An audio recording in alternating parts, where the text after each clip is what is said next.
ಕೀರ್ತನೆಗಳು 119 ಅಧ್ಯಾಯ 37 ವಾಕ್ಯ. ವ್ಯರ್ಥ ಕಾರ್ಯಗಳಲ್ಲಿ ದೃಷ್ಟಿ ಇಡದಂತೆ ನನ್ನನ್ನು ಕಾಪಾಡು, ನಿನ್ನ ಮಾರ್ಗದಲ್ಲಿ ನಡೆಯುವಂತೆ ನನ್ನನ್ನು ಚೈತನ್ಯಗೊಳಿಸು.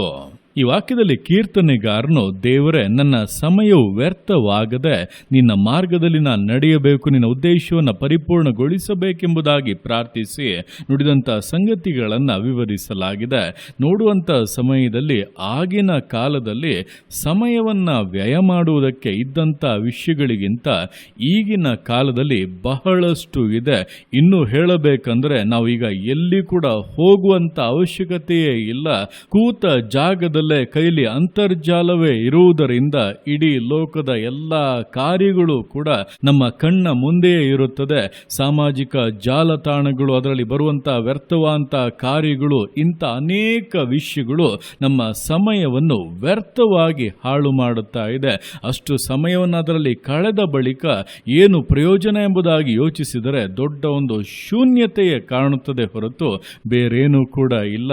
ಹಾಗಾಗಿ ಈ ದಿವಸಗಳಲ್ಲಿ ನಾವು ಈ ರೀತಿ ಪ್ರಾರ್ಥಿಸುವಂಥದ್ದು ಬಹಳ ಬಹಳ ಮುಖ್ಯವಾದದ್ದು.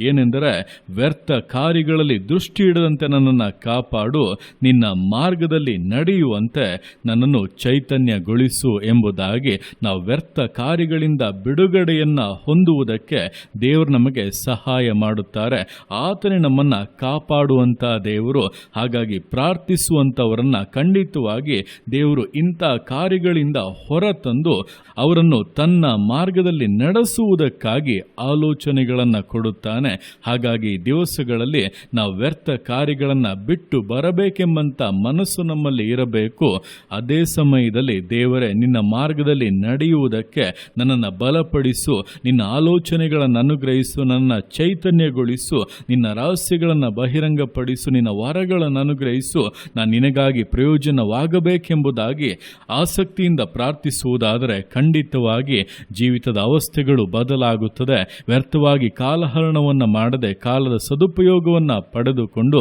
ಜೀವಿತದಲ್ಲಿ ಆಶೀರ್ವಾದಗಳನ್ನು ಹೊಂದಬಹುದು. ಕರ್ತನಿಗೆ ಸಾಕ್ಷಿಯಾಗಿ ಕೂಡ ಜೀವಿಸಬಹುದು. ಹಾಗಾಗಿ ದಿವಸಗಳಲ್ಲಿ ಕಾಲವು ಬಹಳ ಸಮೀಪವಾಗಿದೆ ಎಂಬುದನ್ನು ಅರಿತು ವ್ಯರ್ಥವಾಗಿ ದಿನಗಳನ್ನು ಕಳೆಯದೆ ದೇವರಿಗಾಗಿ ಪ್ರಯೋಜನವಾಗುವುದರಲ್ಲಿ ಗಮನವನ್ನು ಕೊಟ್ಟು ಆತನ ವಿಷಯಗಳಲ್ಲಿ ಎಚ್ಚರಿಕೆಯಿಂದ, ಜಾಗರೂಕತೆಯಿಂದ, ಸಮರ್ಪಣೆಯಿಂದ ವಿಶ್ವಾಸ ಜೀವಿತಗಳನ್ನು ಮುನ್ನಡೆಸೋಣ.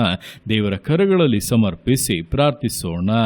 ಯೇಸುವೆ, ಸ್ತೋತ್ರ ರಾಜ, ಕೊಟ್ಟಂಥ ದಿವಸಕ್ಕೋಸ್ಕರ ಸ್ತೋತ್ರ ಕರ್ತನೆ. ಈ ದಿವಸ ನಿನ್ನ ಕರಗಳಲ್ಲಿ ಸಮರ್ಪಿಸ್ತಾನೆ. ಪ್ರತಿಯೊಂದು ಜೀವಿತಗಳನ್ನು ನೀನು ಆಳ್ವಿಕೆ ಮಾಡು, ಬಲಪಡಿಸು ಕರ್ತನೆ. ಹೌದಪ್ಪ, ಕೀರ್ತನೆಗಾರನು ಪ್ರಾರ್ಥಿಸಿದ ಹಾಗೆ ನಾವು ಕೂಡ ಪ್ರಾರ್ಥಿಸುತ್ತಾ ಇದ್ದೇವೆ. ವ್ಯರ್ಥ ಕಾರ್ಯಗಳಲ್ಲಿ ದೃಷ್ಟಿ ಇಡದಂತೆ ನಮ್ಮನ್ನು ಕಾಪಾಡು, ನಿನ್ನ ಮಾರ್ಗದಲ್ಲಿ ನಡೆಯುವಂತೆ ನಮ್ಮನ್ನು ಚೈತನ್ಯಗೊಳಿಸು, ನಿನ್ನ ವಿಶೇಷವಾದ ಕೃಪೆಗಳನ್ನು ಅನುಗ್ರಹಿಸು ಕರ್ತನೆ. ನಾವಪ್ಪ ಎಲ್ಲಿ ಸಮಯವನ್ನು ವ್ಯರ್ಥ ಮಾಡುತ್ತಾ ಇದ್ದೇವೋ ಆ ವಿಷಯಗಳಿಂದ ಬಿಡುಗಡೆಯನ್ನು ಅನುಗ್ರಹಿಸು. ಆ ದಾಸತ್ವಗಳು ನೀಗಿ ಹೋಗಲಿ. ಸಾಮಾಜಿಕ ಜಾಲತಾಣಗಳಲ್ಲಿ ವ್ಯರ್ಥವಾಗಿ ಸಮಯ ಕಳೆಯುವಂಥದ್ದು, ವ್ಯರ್ಥವಾಗಿ ಅಪ್ಪ ಕಾಲಹರಣ ಮಾಡುವಂಥದ್ದೆಲ್ಲ ನೀಗಿ ಹೋಗಲಿ. ನಿನ್ನ ವಾಕ್ಯಗಳನ್ನು ಧ್ಯಾನಿಸುವಂಥದ್ದು, ನಿನ್ನಲ್ಲಿ ಬೆಳೆಯುವಂಥದ್ದು, ಪ್ರಾರ್ಥಿಸುವಂಥದ್ದು, ಆತ್ಮೀಕ ವಿಷಯಗಳು ಕರ್ತನೆ ಜೀವಿತದಲ್ಲಿ ಅಭಿವೃದ್ಧಿಯಾಗಲಿ, ಬಲಿಷ್ಠವಾಗಲಿ ಕರ್ತನೆ. ನೀನು ಬಲಪಡಿಸು, ಆಶೀರ್ವದಿಸು. ಜೀವಿತಗಳು ದಿವಸಗಳಲ್ಲಿ ಕರ್ತನೆ ಎಲ್ಲ ಮೇಲುಗಳನ್ನು, ಆಶೀರ್ವಾದಗಳನ್ನು ಹೊಂದುವಂತೆ, ನಿನ್ನ ಉದ್ದೇಶಗಳನ್ನು ನೆರವೇರಿಸುತ್ತಾ ಮುನ್ನಡೆಯುವಂತೆ ಪ್ರತಿಯೊಬ್ಬರಿಗೂ ಸಹಾಯ ಮಾಡು. ನೀನು ಆಶೀರ್ವದಿಸುವಂಥ ನಿನ್ನ ಕೃಪೆಗಾಗಿ, ಪ್ರೀತಿಗಾಗಿ ಅಪ್ಪ ನಿಮಗೆ ಸ್ತೋತ್ರಗಳು.